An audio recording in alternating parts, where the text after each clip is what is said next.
అవటానికి మమ్ములను ఆయుక్తపరచమని మీ నామాన్ని కొనియాడుచు మమ్మల్ని మేము తగ్గించుకొని విరోధిని వాడిని క్రియలను బ్రేక్ చేస్తూ యేసు దివ్య నామంలో మీకు సమర్పించుకొనుచున్నాము పరమ తండ్రి. Amen. Praise Lord. Hallelujah. Hallelujah. నేను బైబిల్ కాలేజీలో చదివేటప్పుడు మాకు ఒక సార్ ఉండేవారు. ఆయన పేరు అహరోన్ రజనీకాంత్ గారు అని. ఆయన ఒక ఫుడ్ సైంటిస్ట్. అది వదిలిపెట్టి బైబిల్ కాలేజీలో లెక్చరర్గా జాయిన్ అయ్యారు. కేవలము 1000-1500 శాలరీతో వేలల్లో వచ్చే జీతాన్ని వదిలిపెట్టేసి గొప్ప దైవజనుడు, గొప్ప టీచర్.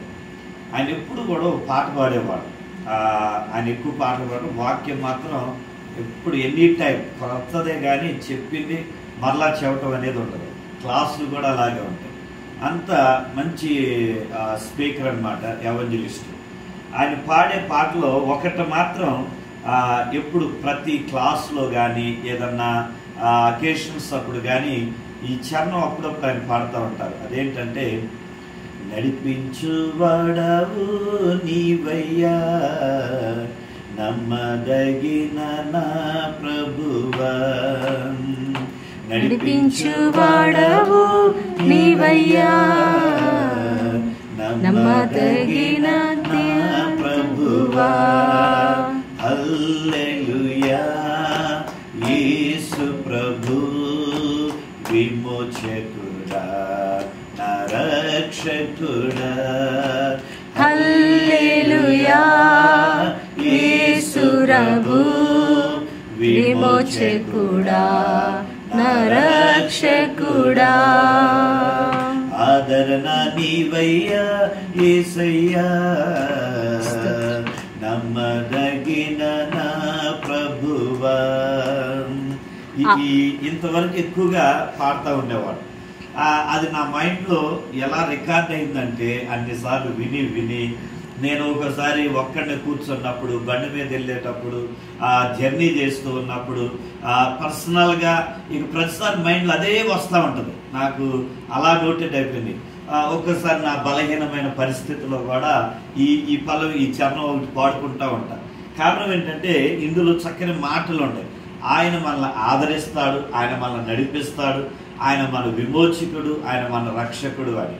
ఇక్కడ యోబు భక్తుడు కూడా అదే చెబుతూ ఉన్నాడు. నేను ఈ వర్తమానాన్ని 3 సార్లు ఇప్పుడు ధ్యానం చేశాను. లాస్ట్ ఫ్రైడే ఒక గృహకూడికలో ఈ వాక్యాన్ని చెప్పాను. అయితే ఆ వాక్యం వేరు. మొన్న ఆదివారం ఇదే వచనం ద్వారా దేవుడు మరి ఒక వర్తమానాన్ని ఇచ్చాడు. ఆ వర్తమానాన్ని గత ఆదివారం చెప్పాను 3 విషయాలతో. అక్కడ చెప్పింది వేరు, ఇక్కడ చరణం వచనం మాత్రం అదే. ఆ తర్వాత మూడవదిగా మొన్న మంగళవారం రోజున మరి యొక్క గృహకూడికలో. అయితే యాక్చువల్గా అక్కడ ఒక 5 మినిట్సే చెప్పా. ఎందుకంటే ఇక్కడ గురించి అడుగుతా ఉన్నా.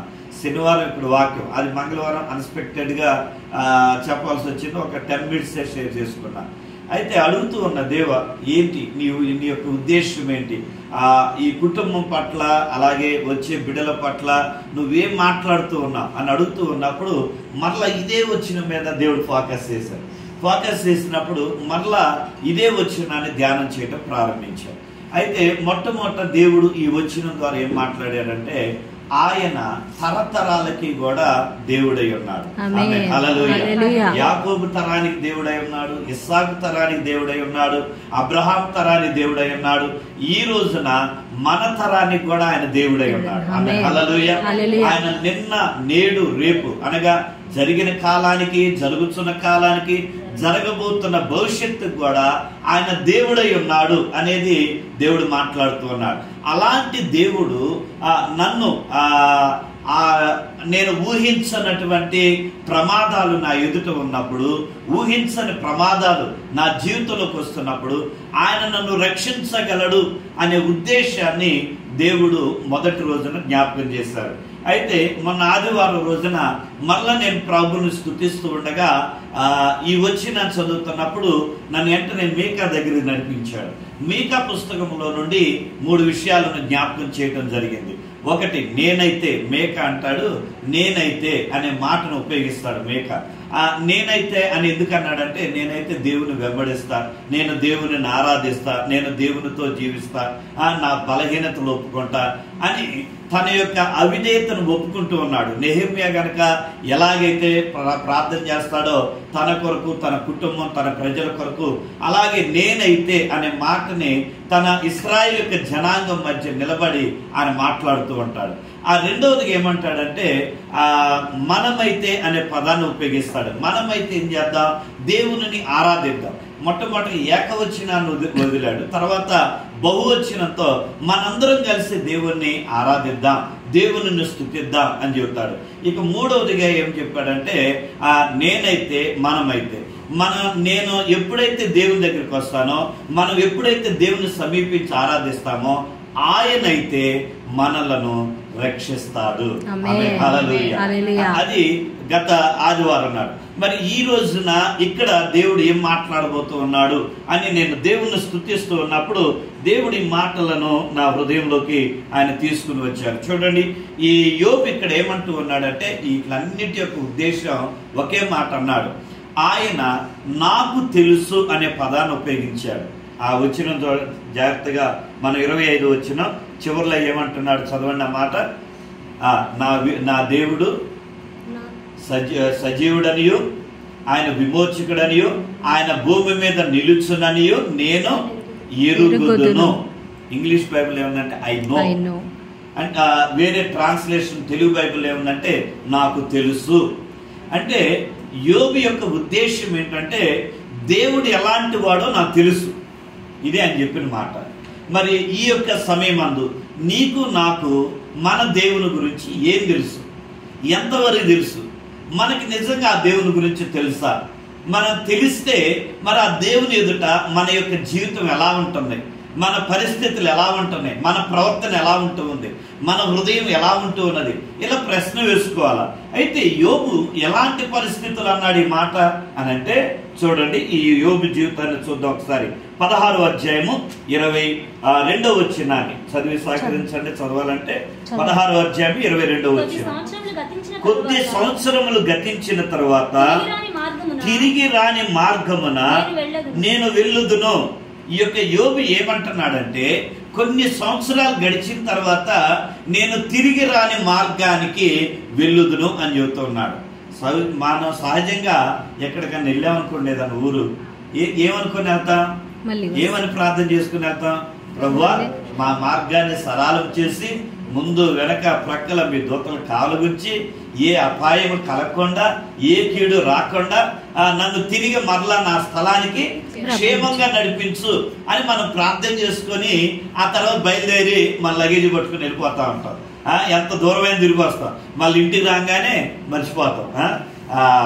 క్షేమంగా దేవుడు నడిపిస్తాడు, రాగానే బ్యాగ్ పెట్టి ప్రభువా నువ్వు నడిపించినందుకు నీ స్తోత్రాలు అని థ్యాంక్స్ చెప్తావా, అది చెప్పవు, మన పనుల్లో మనం వెళ్ళిపోతా ఉంటాం కదా. అయితే ఇక్కడ యోబు ఏమంటున్నాడంటే, నేను తిరిగి రాని మార్గంలో వెళ్ళిపోతున్నా. అసలు విచిత్రమైన మాట కదండి. నేను తిరిగి రాని మార్గములో నేను వెళుతూ ఉన్నాను అని చెబుతూ ఉన్నాడు. అంటే ఆయన యొక్క ఉద్దేశం ఏంటంటే, ఇక నాకు మరణం అనేది రెడీగా ఉన్నది, నేను మరణించడానికి సిద్ధంగా ఉన్నా, నేను ఈ మరణకరమైన మార్గంలో వెళ్తున్నాను కనుక ఇక నేను మరణించానంటే మరలా తిరిగి రాను ఆయన చెప్పే ఉద్దేశం అది. అందుకని అంటున్నాడు, నేను తిరిగి రానటువంటి మార్గములో వెళ్తూ ఉన్నా అని చెబుతూ ఉన్నాడు. రెండవదిగా ఆయన ఏమంటూ ఉన్నాడంటే, 17వ అధ్యాయము 1వ వచనములో, 17వ అధ్యాయం 1వ వచనం, నా ప్రాణము సమసిపోయెను, నా దినములు తీరెను, సమాధి నా నిమిత్తము సిద్ధమై ఉన్నది. చూడండి, పై వచనానికి క్రింద వచనానికి ఎంత లింక్ ఉన్నదో. ఆయన ఏమంటున్నాడంటే, ఇక నేను నలిగిపోయి ఉన్నా. ఇక్కడ నలిగిపోయిన వాళ్ళు ఎంతమంది ఉన్నారో నాకు తెలియదు. ఒక్కోసారి మన జీవితంలో ఏర్పడే పరిస్థితుల్ని మనల్ని నలగొట్టేస్తాయి. ఆ నలిగిపోవటం అనేది మాటలతో మనం చెప్పలేము, కానీ అనుభవించిన వాళ్ళకి అది తెలిసింది ఆ బాధ. కరోనా వచ్చే టైంలో నేను చాలాసార్లు నా జీవితంలో చిన్నప్పటి నుంచి జ్వరం వచ్చింది. కానీ కరోనా టైంలో వచ్చిన జ్వరం అది ఎన్నిటికీ కూడా మర్చిపోలేదు.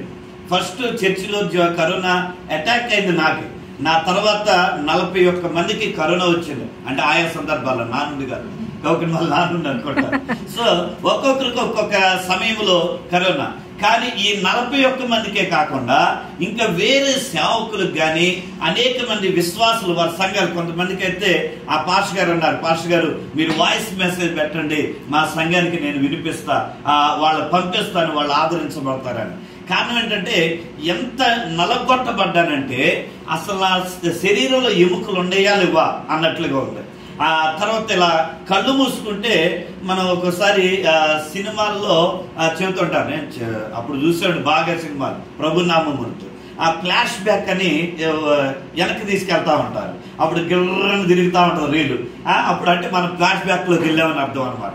అలాగా వెళ్ళి ఏదేదో చెబుతుంటారు. సో నా లైఫ్ లో కూడా అలాగే ఏదో ఒక స్టోరీ మొదలయ్యేది, భయంకరంగా ఉండేది. అది వెంటనే నా భయం వేసి కళ్ళు తెరిచేవాడిని. కళ్ళు తెరిచి ఇక నిద్ర వచ్చేది కాదు. ఆ భయంతో అలా కూర్చునేవాడిని. మళ్ళా కాసేపటికి మళ్ళా నిద్రపోదామని కళ్ళు మూసుకుంటే మన సహజంగా కళ్ళు వస్తే వేరే కళ మారిపోతా ఉంటాయి, ఒక్కోసారి రావు. కానీ ఇదే కళ మరలా రిపీట్ అనమాట. మరలా ఎక్కడైతే ఆగిపోయిందో అక్కడి నుంచి ప్రారంభమైంది. మీకు నమ్మండి, నిజంగా ఇలాంటిది 2 దినాలు అనుభవించాను నేను. నిద్ర లేకపోకుండా ఆ భయంకరమైనటువంటి ఎవరో వచ్చి చంపేస్తున్నట్టు, లాగేస్తున్నట్టు, పెద్ద పెద్ద కేకలు, అరుపులు, పెద్ద లోయలు, ఆ లోయలు పడిపోతున్నట్టు, ఏ విధమైన ఆధారం లేదు. ఇక ఇలాగ చెప్పటానికి కూడా అది రావట్లేదు. అంత భయంకరమైనటువంటి కళలు. ఇక బాడీ చూస్తే నలగొట్టినట్టుగా, ఎముకలన్నీ ఇరిగిపోయినట్లుగా, అంతగా అలాంటి పరిస్థితి 2 దినాలు అనుభవించాను. ఆ తర్వాత నేను అనుకున్నా, నాకే అలా అనిపించిందేమో అనుకున్నా. ఇక నాకు వచ్చే ఫోన్లు బట్టి ఓహో దేవుడు అందుకే నాకు ఈ ఎక్స్పీరియన్స్ అనుగ్రహించాడేమో అనుకున్నా. నా ఫోన్ చేసిన సంఘస్థులు అడుగుతున్నారు, పాస్టర్ గారు ఇలాగవుతుంది, మా భయం వేస్తుంది, మేము ఏం చేయాలంటే నేను వెంటనే చెప్పి, అయ్యా మీరు ఏం భయపడాల్సిన పని లేదు, నేను అనుభవించాను. ప్రైజ్ గాడ్, హల్లెలూయా. నేను అనుభవించా. దానివల్ల మీరు, ఎందుకంటే ఇప్పుడు నాకు చెప్పడానికి ధైర్యం, నేను ఎక్స్పీరియన్స్ పొందాను కనుక నేను వాళ్ళని ఆదరించగలుగుతా. సో నేను నలిగిపోయాను కనుక ఆ నలిగిపోయిన స్థితి ఎలా ఉంటుందో వారికి నేను వివరించగలుగుతా ఉన్నా, వారితో చెప్పి వారిని ధైర్యపరచగలుగుతున్నా. ఇక్కడ యోబు కూడా అదే అంటున్నాడు, నేను సమస్యపోయాను, ఇక నాకు సమీపంగా ఏమున్నదంటే సమాధి రెడీగా ఉంది. ఈ మాట అంటే అసలు ఎవరైనా మరణాన్ని కోరుకుంటారా? ఎవరైనా మరణం దగ్గరగా ఉందంటే అసలు వారి నోటి నుండి మాట వస్తుందా? భయంతో ఆ యొక్క ఏడుస్తూ వారు కృంగిపోతూ ఉంటారు. కానీ ఇక్కడ యోబు అంటూ ఉన్న మాట, నేను తిరిగి రాని దారిలో వెళ్తూ ఉన్నాను. రెండోది, నేను సమస్యపోయాను. ఆ తర్వాత అంటూ ఉన్నాడు, సమాధి నా కొరకు రెడీగా ఉంది.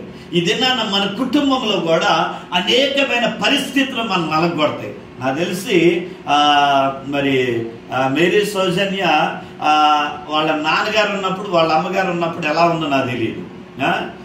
ఎందుకంటే బాధ్యతలన్నీ ఎవరు తీసుకుంటారు? తండ్రి మీద ఉంటాయి, తండ్రి తర్వాత తల్లి మీద ఉంటాయి. ఇప్పుడు వాళ్ళిద్దరూ లేరు. ఇప్పుడు నలిగిపోవటం ఏంటో కొంచెం అర్థమవుతా ఉంటుంది. అవునా కదా? కుటుంబం అంటే, కుటుంబ పరిస్థితులు అంటే ఆ ఇంట్లో రేషన్ విషయంలో కానీ, ఇంటిని చక్కబరుచుకునే విషయంలో, తోడబుట్టిన వారిని వాళ్ళు చూసుకునే విషయంలో, వాళ్ళకి ఏం కావాలి వాటిని అమర్చే విషయంలో మరి తండ్రి ఎంత నలిగిపోతాడు. కానీ పైకి అసలు కనపడకుండా మనకు కావలసినవన్నీ కూడా సమకూరుస్తూ ఉంటాడు. ప్రవీణ్కి ఇప్పుడు కాదు, ఇక అర్థమవుతా ఉంటుంది. ఎందుకంటే అలా అబ్బాయి ఎదుగుతా ఉన్నాడు. మొన్నే కొంచెం చిన్న సర్జరీ జరిగింది. ఇప్పటికే ఆయనకు అర్థమై ఉంటుంది, ఇంకా అర్థమవుతూ ఉంటుంది. అంటే ఆ నలిగిపోవటం అనే ఆ బాధ అనేది ఎలాగుంటుంది అనేది ఆ తండ్రి బాధ పిల్లల్ని బట్టి అర్థమవుతూ ఉంటుంది. మన పెద్దవారు అవుతున్నప్పుడు ఆ బాధ్యతలు మన మీదకి వచ్చినప్పుడు. కనుక ఇక్కడ యోబు అదే అంటున్నాడు, నేను ఆ సమస్యలతో నేను నలిగిపోయి ఉన్నా, అందుకే నా సమాధి దగ్గరగా ఉంది. కొంతమంది తట్టుకోలేని వాళ్ళు ఆ నలిగిపోయినప్పుడు ఆ మరణాన్ని కోరుకుంటారు. దాన్ని సూసైడ్ అన్నారు కదా, సూసైడ్ చేసుకోవటానికి. కానీ ఈ యొక్క యోబు అలా సూసైడ్ చేసుకోవటానికి మాట్లాడలా. ఆయన ఇక నాకు మన ఏలియా కానీ అలాగే యోనా కానీ వారు అన్నారు కదా, ప్రభువా ఇక నా చాలు, నన్ను చంపి అని యోబు అడగట్లేదు. అక్కడ యోబు అలాగే అడక్కోకుండా తన పరిస్థితిని చెబుతున్నాడు. నాకు ఇది రెడీగా ఉంది అంటే, మనం ఒక పరుగు పందెంలో పరిగెత్తుతూ ఉన్నప్పుడు మన ఎదుట బహుమానం ఎలాగ ఉన్నదో అలాగే ఇతడేమంటున్నాడంటే, నా ఎదుట మరణం ఉన్నది, మరణం రెడీగా ఉన్నది అని చెబుతూ ఉన్నాడు. అయితే అంత మాత్రమే కాదు, ఆయన బాధల గురించి ఇంకా వ్యక్తపరుస్తూ ఉన్నాడు. ఆ 16వ అధ్యాయము 20వ వచనాన్ని ఒకసారి చదువుకుందాం. 16వ అధ్యాయం 20వ వచనం. నా స్నేహితులు నా స్నేహితులు నన్ను ఎగతాళి చేయుచున్నారు, నరుని విషయమై ఒకడు. ఇక ఫ్రెండ్స్ గురించి చూస్తే వాళ్ళు ఎలా మాట్లాడుకోవాలో అలా మాట్లాడుకుంటున్నారు. అసలే ఈయనకి ఇబ్బందిగా ఉంది, ఈయన మండుతా ఉంది, బాధ వస్తా ఉంది. దాని మీద కొంచెం కారం చల్లితే ఎలా ఉంటది? పుండు ఉంది, పుండు మీద కారం చల్లితే ఎలా ఉంటది? సమ్మగా ఉంటదా? ఇంకా బాధ ఎక్కువైపోతా ఉంటది. ఇప్పుడు ఈ స్నేహితులు వచ్చి ఏమంటున్నారు, వీళ్ళు చాలా ఇంపార్టెంట్ అయిన స్నేహితులు. వాళ్ళు వచ్చి, అయ్యా మరి ఏం చేద్దాం ఇప్పుడు, సరే నువ్వు ఓర్చుకుని, ఆయన దేవుడు ఉన్నాడు కదా, దేవుడు నీకు సహాయం చేస్తాడులే, నీ బాధను మేము ఎవరు పంచుకోలేం, కానీ మీతో పాటు మేము కూడా కూర్చోండి, ఏదన్నా ఆదరణ చెప్పుకుంటా, ధైర్యం చెప్పుకుంటా, బలపరుస్తుంటే బాగానే ఉంటది. అలా చేయట్లా. వాళ్ళు ఏమంటున్నారు, నువ్వేదో తప్పు చేసి ఉంటావు, నువ్వు బాల్యంలో ఏదో పాపం చేసి ఉంటావు, నీ బాల్య పాపాలు నువ్వు ఒప్పుకోలేదేమో, లేదా నువ్వు దేవుని కన్నా గొప్పోడు అనుకుంటున్నావేమో, ఇలాగా సూటిపోటి మాటలతో మీరు ఆ అధ్యాయాలన్నీ కూడా స్నేహితులు వచ్చిన దగ్గర నుంచి స్నేహితులకి యోబుకి మధ్య జరుగుతున్న ఆ సంభాషణ మీరు చదువుతుంటే, వారి మాటల యొక్క అంతర్లీనమైనటువంటి ఆ మాటలు వారి హృదయంలో నుండి వచ్చి ఇలాగే అతన్ని ఎగతాళి చేస్తూ, అతన్ని అపహసించుకుంటూ, అతనిలో ఉన్న లోపాలని ఎత్తు చూపిస్తూ ఉన్నారు. అందుకనే ఇది ఇంకొంచెం బాధ ఎక్కువైపోతా ఉంది. ఆదరణ లేదు, ఈ ఆదరణ లేదు కదా అని అతడు, సరే స్నేహితులు వచ్చారు నన్ను ధైర్యపరుస్తారు, నాకు కూడా ఒక అండ ఉంది అని అనుకోవటానికి లేకుండా వాళ్ళు ఎగతాళి చేస్తూ ఉన్నారు. సరే వారు ఎగతాళి చేస్తే చేశారు. ఆ తర్వాత చూడండి 19వ అధ్యాయంలో 19వ అధ్యాయం 13వ వచనం. ఆయన నా సోదర జనమును నాకు దూరం చేసి ఉన్నాడు, నా నెలవరులు నాకు కేవలము అన్యులైరి. ఇప్పుడు ఏమన్నారు, అన్నదమ్ములు ఉన్నారు, అన్నయ్యలు తమ్ముళ్ళు, వాళ్ళను వచ్చి ఏమన్నా ఆదరిస్తారు అనుకున్నాడు. ఇప్పుడు వాళ్ళు సోదర జనం ఏమైపోయారంట, వెళ్తే వీడు ఏమడుగుతాడో, కొడుకులు చచ్చిపోయారు, కూతురు చచ్చిపోయారు, ఆస్తి అంతా కూడా పోయింది, కనీసం ఆ శరీరం కూడా పోగల రోగంతో చావు బతుకుల మధ్య ఉన్నాడు. ఇప్పుడు కనుక మనం వెళ్ళామనుకో, వెళ్తే ఏం చేస్తాడు, నన్ను ఆ హాస్పిటల్ తిప్పండి, నన్ను ఈ హాస్పిటల్ తిప్పండి అని మళ్ళీ డబ్బులు అడుగుతాడేమో అని. ఇప్పుడు ఆ సోదరులు ఏం చేశారంట, వాళ్ళు దూరం అయిపోయారంట. సరే ఇరుగు పొరుగు వారు, అంత మునుపు ఈయన ద్వారా సహాయం పొందుకునేవారు, తెలుసుకున్నటువంటి వారు, తెలిసినటువంటి వారు, వాళ్ళన్న వచ్చేదాన్ని హెల్ప్ చేస్తారని అలాంటి వారి కొరకు ఎదురు చూస్తుంటే, నెలవర్లందరూ అంటే నెలవర్లు అంటే తెలిసినటువంటి వారు, వారేమైపోయారంట, వారు కూడా అన్యులైపోయారంట. అన్యులు అంటే పరాయి వారు, అంటే ఎరగనటువంటి వారు. ఈయన ఎవరో మాకు తెలియదు. యోబు అంటే ఎవరు? ఒకసారి మనం కూడా అలాగే మాట్లాడతాం. వీరా నాకు గుర్తు రావట్లేదండి, మనకు తెలుసు. ఒకసారి వాళ్ళతో అవసరం తీరిన తర్వాత మనం వాడే పదాలు అన్నమాట. సామెత ఉంటుంది కదా, ఒడ్డు చేరేదాకా వాడమల్లన్న, ఒడ్డు చేరిన తర్వాత బోడి మల్లన్న అన్నారంట. అలాగుంటుంది అనమాట. ఇప్పుడు వీళ్ళు కూడా ఏమంటున్నారు, ఆ యోబు ఎవరు మాకు తెలియదు అండి, ఆయన ఎలాగుంటాడో మాకు తెలియదు అంటే ఎరగనటువంటి వారుగా మాట్లాడుతూ ఉన్నారు. అలాంటి పరిస్థితిని యోబు ఎదుర్కొంటూ ఉన్నాడు. ఆ తర్వాత కింద వచ్చిన, నా ఇంటి దాసాదాసి జనులు నన్ను అన్యునిగా ఎంచెదరు, పరదేశిగా ఎంచెదరు. అంటే ఇంట్లో పనిచేసిన వాళ్ళు అప్పుడు వరకు కొంతమంది దాసులు బతికారు, ఇంట్లో ఉన్నవారు బతికారు. ఇప్పుడు వాళ్ళందరూ అంతమంది అయ్యగారు ఎందుకంటే ఆ అయ్యగారిని పొగిడిన కొద్దిగా, అయ్యగారితో మాట్లాడుతున్న కొద్దిగా ఏదో కొట్టిస్తారు కదా, అలాగా ఆయన మెచ్చుకునే వాళ్ళని ఆయన అందరం ఎక్కించినట్టు మాట్లాడేవారు, పొగిడేవారు. అలాంటిది ఇప్పుడు ఆ దాసాదాసి జనం ఏం చేస్తున్నారంట చెప్పండి, అక్కడ రాయబడుతుంది. ఈ యోబు దగ్గర మేము ఎప్పుడు పనిచేయలేదే, ఆయన మా బాస్ ఎప్పుడు కాదే, ఆయన మా యజమాని కాదే అంటే వారు కూడా ఆయన ఎవరో తెలియదు అన్నట్లుగా అతను ఒక పరదేశిగా చూస్తున్నారు. అంటే అతడు మా సంబంధం లేనటువంటి వ్యక్తిగా వీరు మాట్లాడుతూ ఉన్నారు. ఆ తర్వాత చూడండి ఇంకొన్ని మాటలు చదువుకున్నాం. 16 వచనం అలా చదువుదాం. 17 వచనం, నా ఊపిరి నా భార్యకు అసహ్యము, నేను కనిన కుమారులకు నా వాసన అసహ్యము. అంటే కన్యన కుమారులు చచ్చిపోయారు కదా, వీళ్ళు ఎవరంటే ఈ కుమారులు ఎవరంటే వారి యొక్క అన్నదమ్ముల పిల్లలు అన్నమాట, సోదర జనం యొక్క పిల్లలు. అందుకనే ఆ మాట కింద ఫుట్ నోట్స్ లో కూడా ఉంటుంది, నేను కనిన అనే పదం దగ్గర ఉంటుంది. అంటే తన సహోదరుల యొక్క పిల్లలకి, తన భార్యకి, అంతమంది భార్య ఎంత మెచ్చుకుందే, అబ్బా మీ దగ్గర భలే సువాసన వస్తుందండి, ఏ సెంట్ వాడారు, లేకపోతే ఏ పెర్ఫ్యూమ్ వాడారు, ఇలా అడుగుతారు కదా కొంతమంది. మరి మిమ్మల్ని అడుగుతారో లేదు, నేను కొట్టను కాబట్టి నా భార్య నన్ను ఎప్పుడు అడగలేదు. చాలా మంది అడుగుతారు. ఒకవేళ అలాంటి లేకపోతే చెవటవసరం వస్తుంది, చెవటవసరం పోయి స్నానం చేయొచ్చుగా అంటారు, అది కదా. కనుక ఈ భార్య ఇప్పుడు ఆయన దగ్గరకు వచ్చి ఏమంటుంది, ఆయన ముక్కుల్లో నుండి వచ్చే ఆ గాలి, ఆ ఊపిరి ఆమెకు అసహ్యం వేసింది. అసహ్యం అంటే ఒక వామిటింగ్ చేసుకునే వ్యక్తి, కొంతమందికి వామిటింగ్ చేసుకునే వాళ్ళు చూస్తే వామిటింగ్ అయిపోతుంది, అవును కదా. అంతే వికారం, ఒళ్ళంతా జల్లరిచ్చేస్తారు. బల్లిని చూసినా కూడా అమ్మే అంటారు, అది ఎక్కడో ఉంటుంది, వీళ్ళు ఎక్కడే. బొద్దెంకును చూసి కొంతమంది అలాగే అంటారు. ఇప్పుడు ఆ భార్య కూడా ఆ వాసన తనకు అసహ్యం అయిపోయిందంట. చూడండి, సొంత భర్త యొక్క ఆ ముక్కుల్లో నుండి వచ్చే గాలిని అంత మునుపు అతన్ని ప్రేమించి అతన్ని హత్తుకున్నటువంటి ఆ భార్య అంటుంది, ఛీ అసహ్యం, నాకు నువ్వు నా దగ్గరికి రాకు అన్నట్లుగా మాట్లాడు. నిజంగా పరాయి వాళ్ళు, సోదర జనాంగము, సోదరు యొక్క పిల్లలు, వీళ్ళందరూ అంటే అంతగా ఏమనిపించదు. మరి కట్టుకున్న భార్య అంటే ఎంత బాధండి అసలు, ఒకసారి ఆలోచన చేయండి. అలాంటి బాధలో ఉన్నాడు యోబు. ఇలాగా చెప్పుకుంటూ వెళ్తే ఈ యొక్క వచనాలన్నిట్లో కూడా యోబు ఎక్కడ కూడా సంతోషంతో ఉన్నట్లుగా కనపట్టలేదు. ఇలాంటి పరిస్థితిలో ఆయన ఒక మాట నోరు జారుతా ఉన్నాడు. అది ఎందుకంటే మనం కూడా అలాంటి వాళ్ళమే కదా, యోబు కూడా అలాంటి వాడే అనిపిస్తుంది. ఈ వచనంలోకి వెళ్దాం, చూడండి 19వ అధ్యాయంలోనే 11వ వచనంలో ఆ మాట అంటాడు. 19వ అధ్యాయం 11వ వచనంలో ఇవన్నీ అనటానికి కారణం ఈ మాట. ఆయన నా మీద తన కోపమును రగులబెట్టెను, నన్ను తన శత్రువులలో ఒకనిగా ఎంచెను. యోబు ఏమంటున్నాడు, దేవుని దగ్గరికి వెళ్ళి దేవుడి గురించి మాట్లాడుతూ, దేవుడు తనకి ఎంతమంది శత్రువులు ఉన్నారో నాకు తెలియదు కానీ ఆ శత్రువుల్లో నన్ను కూడా ఒక శత్రువుగా భావించాడు దేవుడు. మొట్టమొదటి శత్రువు ఎవరు దేవుడికి?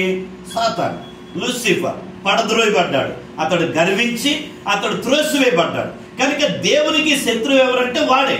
వాడితో పాటు వెళ్ళిన అనుచరులందరూ కూడా దేవుని శత్రువులు అయ్యారు. ఆ శత్రువులలో యోబును కూడా ఒక్కడిగా ఎంచాడు అని యోబు అనుకుంటున్నారు. ఎందుకంటే ఈ బాధలు బట్టి మనం కూడా ప్రార్థన చేస్తాం, సమస్య వెంబడి సమస్య వస్తూ ఉంటుంది. ఇప్పుడే మనం నడుస్తూ ఉన్నాం, కాలు గొక్కున ఏ గోతులోనో పడి ఆ ఎదురు దెబ్బ తగిలింది, కాలు నుండి రక్తం కారుతా ఉంది. ఎట్టో కట్టుకొని ఇంటికి అమ్మయ్య అనుకుంటూ కుంటుకుంటూ ఇంటికి వచ్చాడు. ఇంటికి వచ్చి ఆ తలుపు తీసుకొని లోనికి వెళ్తుంటే అక్కడ మ్యాట్ ఉంది తలుపు దగ్గర. ఆ మ్యాట్ మీద కాలేగానే జారి ఒక వారల పడ్డాం, లేకపోతే ఎలికింతలు పడ్డాం జారి. అప్పుడు తలగ దెబ్బ తగిలింది. ఎలా ఉంటుంది? ఆల్రెడీ బయట రోడ్డు మీద కాలు దెబ్బ తగిలింది, ఇంట్లో రాగానే తలగ దెబ్బ తగిలింది. ఎట్టో ముక్కుంటా మూలుక్కుంటా పైకి లేచి అలా కిచెన్లోకి వెళ్ళి ఏదైనా తిందాము ఏదైనా చేసుకుందామని ఆ స్టవ్ వెలిగించి గిన్నె పెడతా ఉన్నా. వంట చేస్తా ఉంటే చేయగాలింది. సమస్య వెంబడి సమస్య అంటే ఇలాంటి ఒకే రోజున ఒకదాని వెంట ఒకటే జరుగుతూ ఉన్నప్పుడు మనలో నుండి వచ్చే మాట ఏంటి? మన గొప్ప ప్రార్థనా పరులం, మన దేవుని ఆరాధిస్తూ ఉన్నాం, దేవుని వాక్యం మనకు బాగా తెలుసు, దేవుని వాక్యాన్ని మనం ప్రకటిస్తున్నాం, దేవుని వాక్యాన్ని మనం వింటూ ఉన్నాం. మరి ఇలా వాక్యాన్ని వింటూ ఉన్న మనం, దేవుని వాక్యాన్ని ప్రకటిస్తూ ఉన్నటువంటి మనం, ప్రార్థన చేస్తూ ఉన్నటువంటి మనం, ఆ దేవునితో నిరంతరం సహవాసం చేస్తూ ఒక ఆదివారం కూడా మానకుండా ఆయన సన్నిధికి వెళ్తున్నటువంటి మనం, మరి ఇలాంటి సంఘటన జరిగితే మన పరిస్థితి ఏంటి? మనం ఏమని మాట్లాడతాం?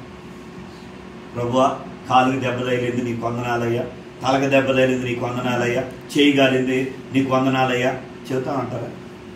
ఎంతమంది ఉన్నారు చెప్పేవాళ్ళు? నిజంగా దేవుడు ఉన్నాడా? ఏంటి అన్నీ నాకే రావాలా? అన్నీ నా జీవితంలోనే జరగాల? ఎందుకు నాకు ఈ కష్టం రావాలా అని మనం దేవుని మీద అవిధేయతతో మాట్లాడతాం, అయిష్టంతో మాట్లాడతాం, ఆయన మీద కోపగించుకుంటాం, తిరుగుబాటు చేస్తూ ఉంటాం. ఇక్కడ యోబు కూడా అక్కడ జరుగుతున్న సిచ్యువేషన్ ఆయనకు అర్థం కాలేదు. దేవుడు మరి సాతాను మధ్య, వాళ్ళిద్దరి మధ్య జరుగుతున్న ఈ పోరాటంలో దేవుడు ఈ యొక్క సాతానికి యోబుని అప్పగించాడని, మరి యోబు విశ్వాసాన్ని పరీక్షిస్తూ ఉన్నాడని యోబు తెలియదు గనక ఆయన ఏమన్నాడు, ఒకేసారి ఆయన నన్ను శత్రువుగా ఎంచాడేమో ఆ నోరు జారాడు. జారినటువంటి ఆ వ్యక్తి ఈ మాట మరలా ఉపయోగించాడు. అది నా ఉద్దేశం. ఏమన్నాడు, నో నో నో నో, నా దేవుడు నన్ను శత్రువుగా ఎంచలా, ఆయన నన్ను శత్రువుగా చూడలా. ఏమన్నాడంటే ఆయన సజీవుడు, ఆయన విమోచకుడు. ఇది నాకు తెలుసు.